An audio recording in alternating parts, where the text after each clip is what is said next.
Hey guys, welcome back. I'm Macon Campbell and this is maconSTUFF.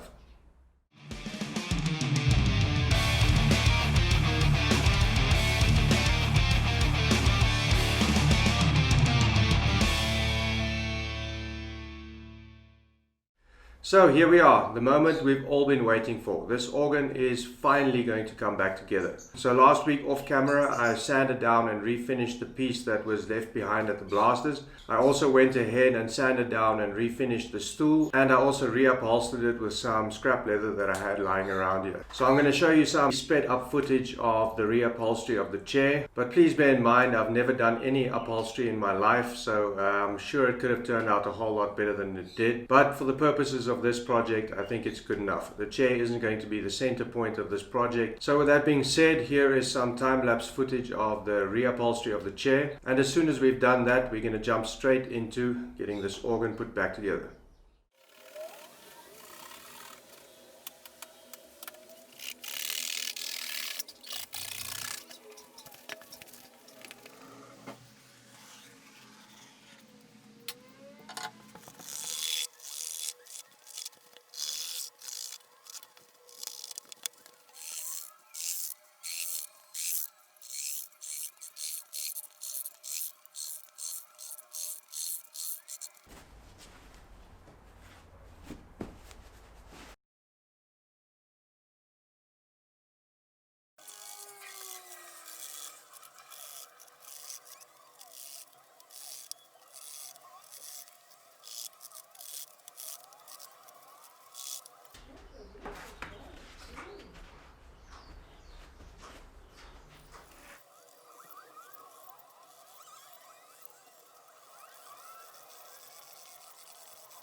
Okay, so I was thinking about putting these bellows straps back in place before I reinstall this entire wind section back into the organ. But now I'm starting to worry a little bit that by attaching them now that I might have alignment issues with the rest of the parts later. Now the original straps were just attached by screws with a bunch of washers on there, which I'm pretty sure is not how it was supposed to be done. At the bottom of the treadles, however, the strap is attached and clamped down with a block of wood and screws to keep it in place. So I was thinking of doing the same thing here, cutting some strips of wood that I can use to more securely fasten the strap here. The other worry that I have is that by putting blocks here, this bellows flap might be making contact with the case of the organ. So what I think I'm going to do is just dry fit this. I'm not going to tighten it down with any screws. Just put it in place and see if I can make some indications on here where I need to attach the straps. If I can attach the straps while they're in there, even better, but most probably I'll have to take them out again so that I can get the straps attached. So let me put this in the case and let's take it from there.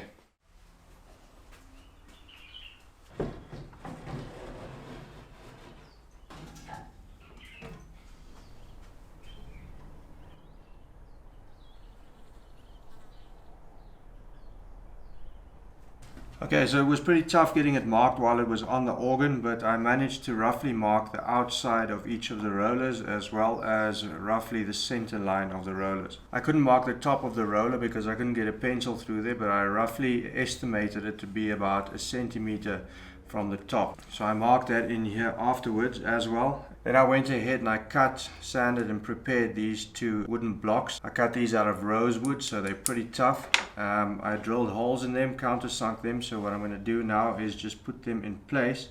I'm going to mark the holes in here and I'm going to pre-drill to accept this little screw, which is going to hold the strap in place. While it was inside the case as well, I also fully extended these bellows, and they do not come close to the case at all. So I'm not worried about putting these blocks in there. These blocks will definitely give me a lot more peace of mind knowing that the strap is held in place a lot better. Another thing I also noticed is that this spring on the side is rubbing against the case, so I'm probably going to take this out and see if I can somewhat bend the spring so that I can bring it in a bit closer towards the reservoir so I don't have any rubbing against the case. Other than that, I think we're sorted, so I'm just going to get these installed, bend the spring, and then we can put this whole unit back into the case.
Okay, so the bellows, the straps and the treadles are finally installed, and I have to say that this is a truly amazing feeling. Being able to test the bellows inside the organ and having them work perfectly is just an amazing feeling. The hole at the top of the reservoir is still sealed off from when I tested it outside of the organ. So I'm going to put the camera on the other side. I'm going to pump the treadles until the safety valve is activated and just give you an idea of how long it keeps its compression.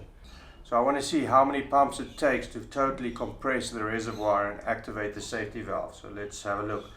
1, 2, 3, 4, 5. So that's roughly 5 pumps and the reservoir is totally compressed. So I'm going to recompress it again until we reach the safety valve, and then I'm going to let the camera run just so that you can see how long it takes for it to reinflate.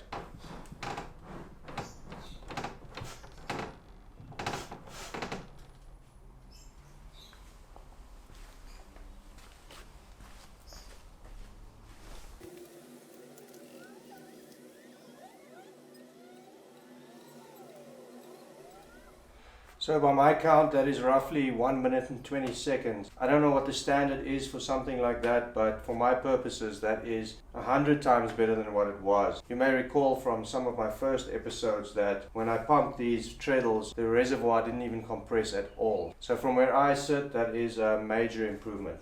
So it's getting late. I'm going to get cracking on this again tomorrow. Tomorrow I should be reinstalling the entire action. So by the end of the day, there is a good chance that we may even be getting sound out of this thing. So I'm pretty excited for that. So I'll see you tomorrow.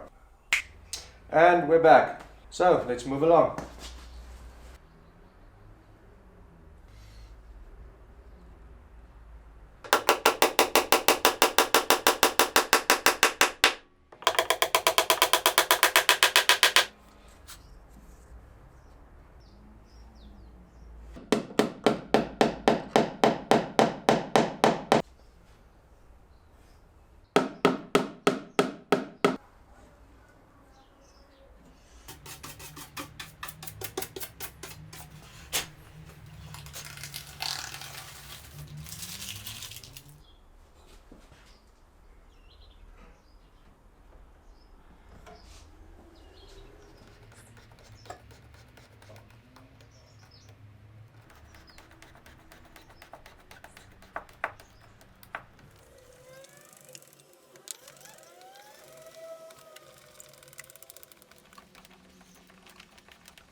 Okay, so it comes as a great relief that there is actually sound coming out of this thing, as you can see. Now please bear in mind, I don't play the keyboard or the piano. I'm going to try and apply what I know from guitar to this. I currently have the Echo, Forte and Celeste stops activated. I hope I don't get demonetized for this, but...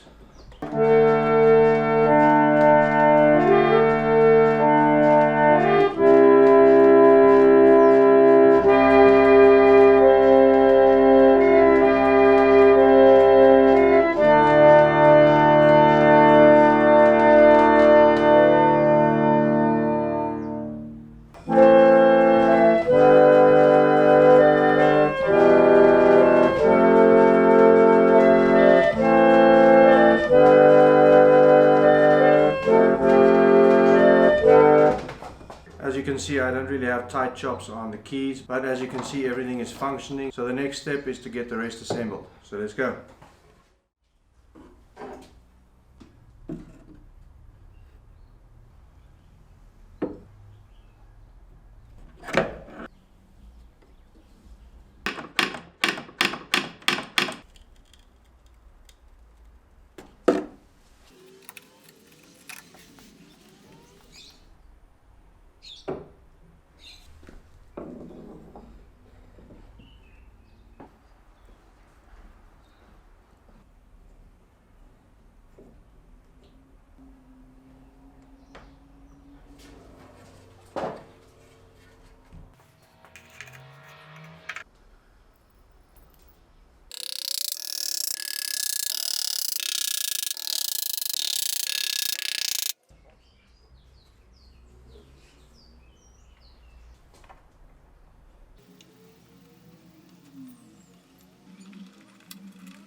Well guys, there we go. What can I say? After 9 months of blood, sweat and tears, this organ is finally done. And I'm not going to lie, there were times when I thought this day would never come. Now I'm not going to reminisce too much about this project in this video, but what I will say is it is a massive relief to finally have this thing finished. With a bit of help, I just carried this thing up a flight of stairs into its final resting place, all roughly 200 to 250 kilograms of it, and my shop suddenly feels very empty.